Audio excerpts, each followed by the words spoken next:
I'm with Maher Nicola Canawati, the new Mayor of Bethlehem. Is this the first time that you've been the Mayor?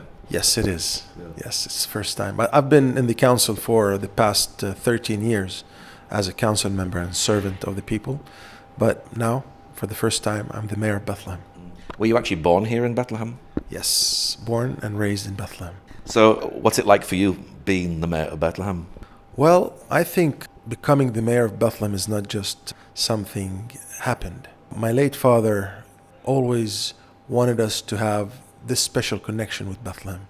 And when you are born in Bethlehem and when you are living and raised in Bethlehem, you develop this kind of connection that makes you feel that you cannot leave Bethlehem, and you are so attached to the city and the history and the all about Bethlehem.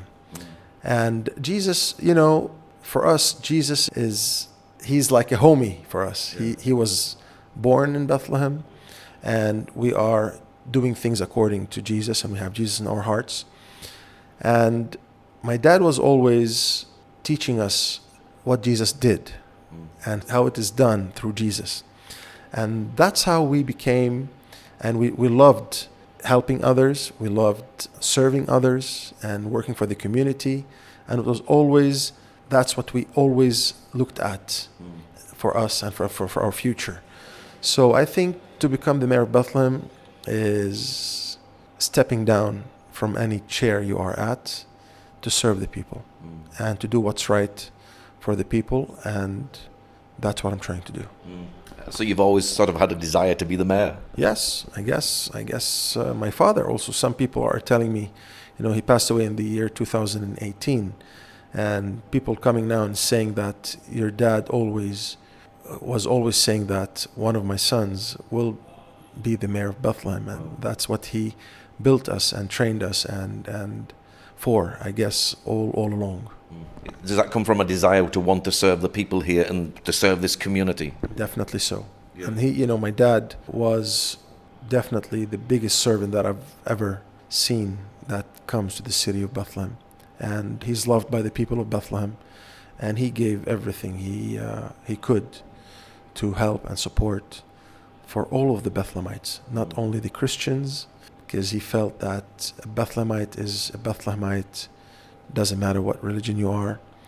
And he was a great man, and I hope I will reach to the point that he will be proud of me.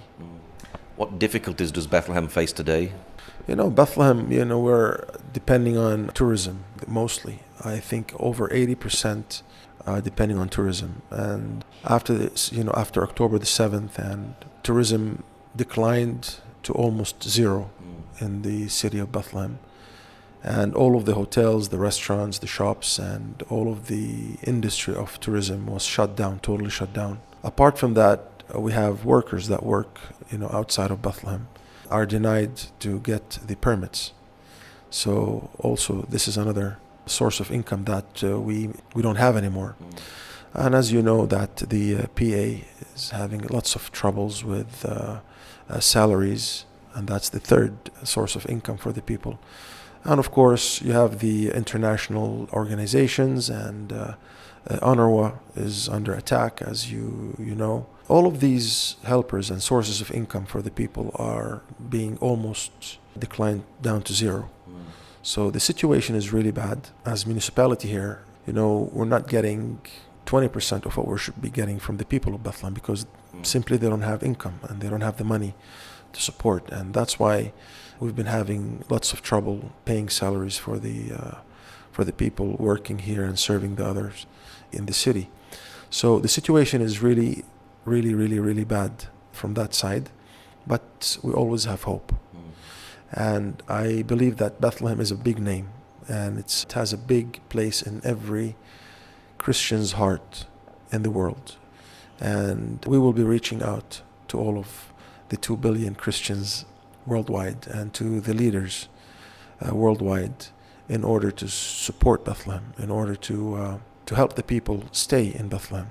We don't want to see people leaving Bethlehem because of the lack of income and lack of services. And fortunately, we have had a big immigration for the past year and a half And we're hoping that we will stop that by trying to get people from all around the world to support projects in the city of Bethlehem, and of course to support the main organization, which is the municipality of Bethlehem, in order to continue serving the people of Bethlehem. Of course, you're involved in the tourist industry yourself, so that's actually personal to you as well, isn't it?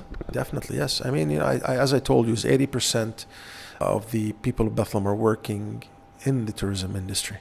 We have workshops, we have factories, we have all working products for the pilgrims that come into the city.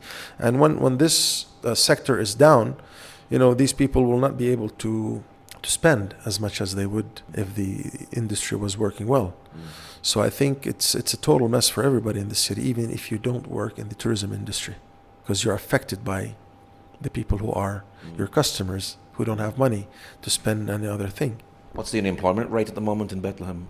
I haven't got the late rates of the unemployment, but I think it's the highest. It's the highest, a part of what's happening in Gaza. I think we are the highest. At some point before the war was at 20% and I think now it's a lot more. In the previous family business that I used to run, we used to have 77 workers. Now they're down to 12. Wow. And they're not getting full salaries.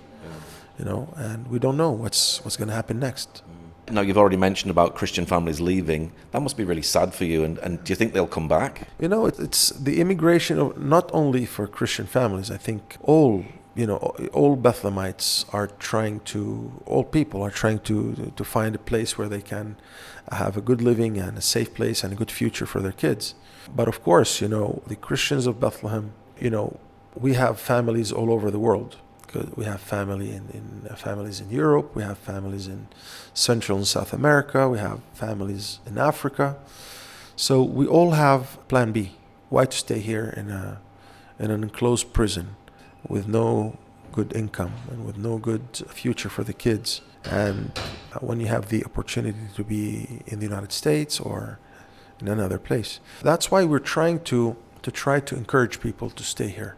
And in order to do that, we need the help of the international community. Do you think some of these people who have left will actually come back to Bethlehem? I hope so. And, many of them, like I was talking with a friend the other day, he said, half of us are in Cyprus now. And we have bought a house and we're trying to open a business. And we'll see.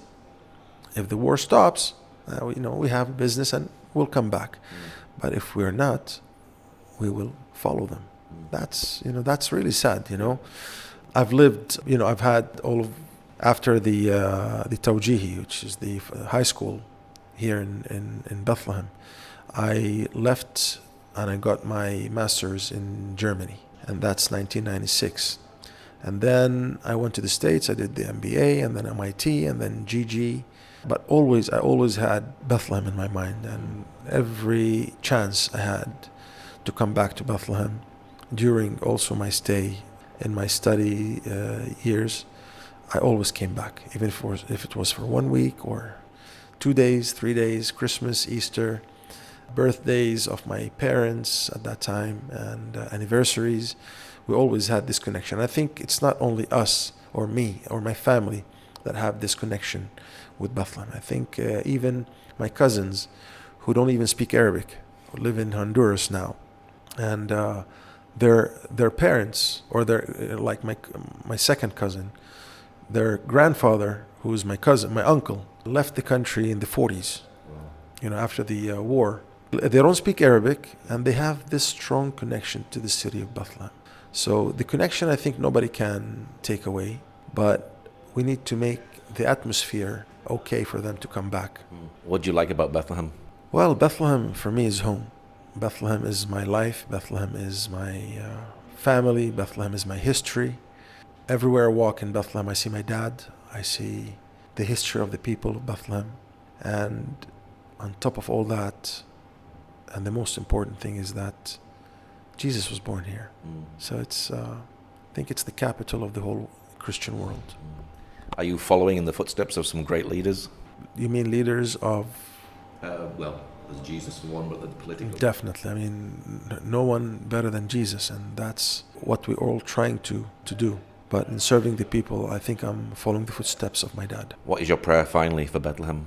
No, the prayer that everyone has, that Bethlehem will be safe, and Bethlehem, it has been always safe for the past 80 years, even though we've had many bad things coming on the people of Bethlehem and the city.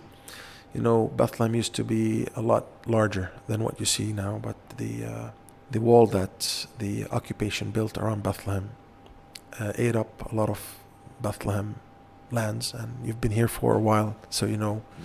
And it separated the one people from each other, separated the churches. And I pray that Bethlehem will always be safe.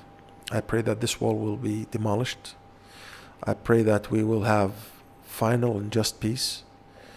And I pray that we will have so many projects and things going on in Bethlehem that will encourage people that left Bethlehem to come back and invest and live in Bethlehem. Well, Maher Nicola Canawati, new Mayor of Bethlehem, thank you very much. Thank you so much. God bless you. And I invite everyone to come and visit the city of Bethlehem and walk where Jesus walked and enjoy the land of the Bible.